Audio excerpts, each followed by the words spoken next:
എല്ലാവർക്കും നമസ്കാരം. രാമായണം 8-ാം ദിവസം.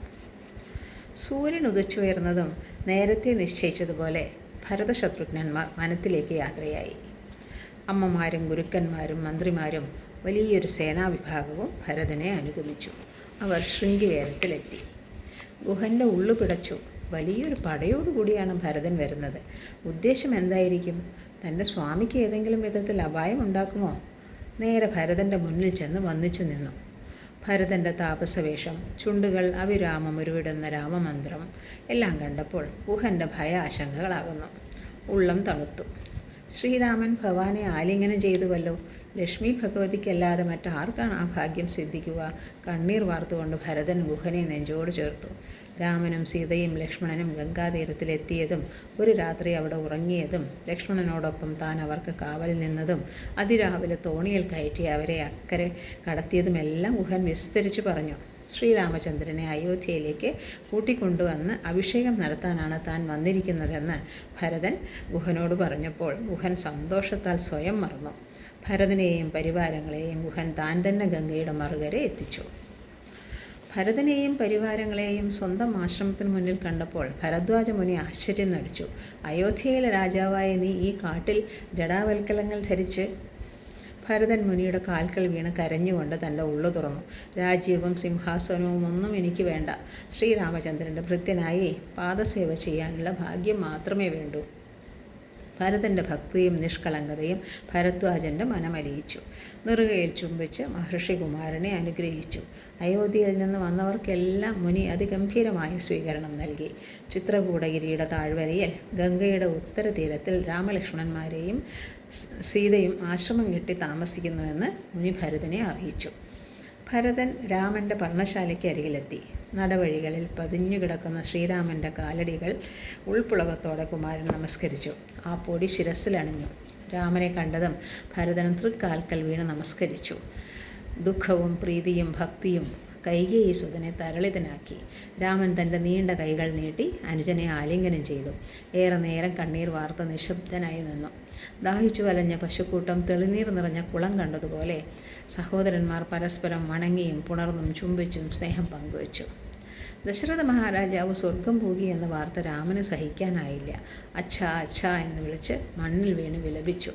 വസിഷ്ഠൻ തക്കതായ ഉപദേശങ്ങൾ നൽകി സഹോദരന്മാരെ സാന്ത്വനിപ്പിച്ചു. ഗുരുവിൻ്റെ നിർദ്ദേശപ്രകാരം 3 പേരും മന്ദാകിനിയിൽ കുളിച്ച് പിതൃകർമ്മങ്ങൾ ചെയ്ത് ഉപവസിച്ചു. ഭരതൻ തൊഴുകൈയോടെ ജ്യേഷ്ഠൻ്റെ മുന്നിൽ ചെന്നു നിന്നു. അഭിഷേകത്തിനുള്ള സംഭാരങ്ങളെല്ലാം അടിയൻ കൊണ്ടുവന്നിട്ടുണ്ട്. അതുകൊണ്ട് ഇനിയും വൈകാതെ അഭിഷേക കർമ്മം നിർവഹിക്കാൻ അനുവാദം നൽകണം. അച്ഛൻ നിനക്കാണ് രാജ്യം നൽകിയിരിക്കുന്നത്. എനിക്ക് വിധിച്ചത് 14 ആണ്ട് വനവാസമാണ്. അച്ഛൻ്റെ ഇച്ഛ നിറവേറ്റുക മക്കളായ നമ്മൾ 2 പേരുടെയും ധർമ്മമാണ്. രാമൻ്റെ വാക്കുകൾ ദൃഢമായിരുന്നു. ഭരതൻ പല ഗുരുക്കേണ് അപേക്ഷിച്ചിട്ടും സിംഹാസനം സ്വീകരിക്കാൻ രാമൻ തയ്യാറായില്ല. താൻ രാജ്യം സ്വീകരിച്ചാൽ അത് സത്യവിരോധമാകുമെന്ന നിലപാടിൽ അവിടുന്ന് ഉറച്ചു നിന്നു. അങ്ങനെയാണെങ്കിൽ ലക്ഷ്മണനോടൊപ്പം തന്നെയും കാട്ടിൽ കഴിയാൻ അനുവദിക്കുക എന്നായി ഭരതൻ. അതിനും സമ്മതിച്ചില്ലെങ്കിൽ പട്ടിണി കിടന്ന് പ്രാണൻ കളയുമെന്ന് ശാഠ്യം നടിച്ചു. ഒടുവിൽ വസിഷ്ഠമുനി ഭരതനെ അരികിൽ വിളിച്ച് രാമതത്വം മനസ്സിലാക്കി കൊടുത്തു. രാവണനെ നിഗ്രഹിച്ച് ഭൂമിയിൽ ധർമ്മത്തെ രക്ഷിക്കാനായി അവതരിച്ചിരിക്കുന്ന നാരായണനാണ് രാമൻ എന്നറിഞ്ഞതോടെ കുമാരൻ്റെ മനസ്സ് ശാന്തമായി. പാതുകാം ദേഹി രാജേന്ദ്ര, ഭരതൻ കൈകൂപ്പി പറഞ്ഞു. അങ്ങയുടെ മെതിയടികളെ പൂജിച്ചുകൊണ്ട് അങ്ങയുടെ പ്രതിനിധിയായി നിന്ന് ഞാൻ അങ്ങയുടെ രാജ്യം പരിപാലിച്ചു കൊള്ളാം. രാമൻ ഭരതനെ യാത്രയാക്കി. നീ രാജധാനിക്ക് പോകമടിയാതെ രാവണനെ വധിച്ച് 14 ആണ്ട് വനവാസം പൂർത്തിയാക്കി സീതയോടും ലക്ഷ്മണനോടൊപ്പം ഞാൻ അയോധ്യയിൽ തിരിച്ചെത്തുന്നതായിരിക്കും. എത്തേണ്ട ദിവസം കൃത്യമായി അവിടുന്ന് വന്നു ചേർന്നില്ലെങ്കിൽ ഞാൻ അഗ്നിയിൽ ചാടി ദേഹം ത്യജിക്കും. ഭരതന് മറ്റൊന്നും പറയാനുണ്ടായിരുന്നില്ല. ഭരതനും ശത്രുഘ്നനും നന്ദിഗ്രാമത്തിൽ താമസമാക്കി. താപസവേഷം ധരിച്ച് രാജകീയമായ എല്ലാ സുഖഭോഗങ്ങളും വർജിച്ച് രാമപാദുകങ്ങൾ സിംഹാസനത്തിൽ വെച്ച് പൂജിച്ച് രാമദാസനായി രാജ്യം ഭരിച്ചു. സീതാരാമന്മാരും ലക്ഷ്മണനും ഭരതൻ വന്നു പോയതിനു ശേഷം ഏറെ നാൾ ചിത്രകൂടത്തിൽ താമസിച്ചില്ല. അയോധ്യയിൽ നിന്ന് പലരും കാണാനെത്തും. അത് തങ്ങളുടെ സ്വൈര ജീവിതത്തിന് തടസ്സമാകുമെന്ന് രാമന് തോന്നി.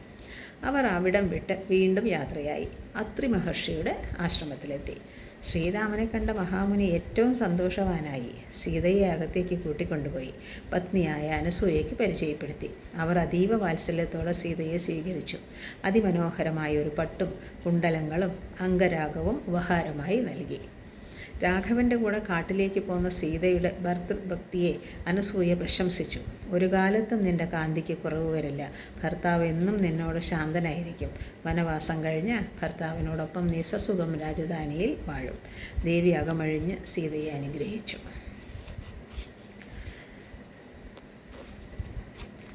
അത്രിയുടെ ആശ്രമത്തിൽ നിന്ന് സീതയോടും ലക്ഷ്മണനോടും കൂടി രാമൻ മഹാപ്രസ്ഥാനം ആരംഭിച്ചു. അത്രി മുനിയുടെ ശിഷ്യന്മാർ വഴികാട്ടികളായി. ഗംഗ കടന്ന് 3 പേരും ദണ്ഡകാരണ്യത്തിൽ പ്രവേശിച്ചു. അതിഘോരമായ വനം, എല്ലാതരം ക്രൂരമൃഗങ്ങളുടെയും സർപ്പങ്ങളുടെയും ആവാസസ്ഥാനം, അതിനൊക്കെ പുറമെ അതിഭയങ്കരന്മാരായ രാക്ഷസക്കൂട്ടങ്ങളും.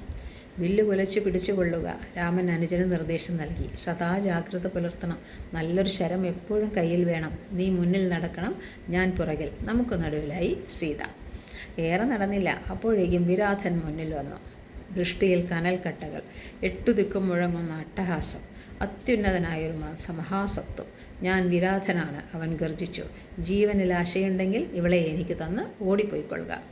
വായും പിളർന്ന് മുന്നോട്ടാഞ്ഞ രാക്ഷസൻ്റെ പാദങ്ങളാണ് അവർ ആദ്യം അറുത്തത്, പിന്നെ ശിരസ്സും. അന്നേരം വിരാധൻ്റെ ഉള്ളിൽ നിന്നും അതിസുന്ദരനായ ഒരു പുരുഷൻ പുറത്തു വന്നു. ശ്രീരാമൻ്റെ കാൽക്കൽ വീണ് നമസ്കരിച്ചു.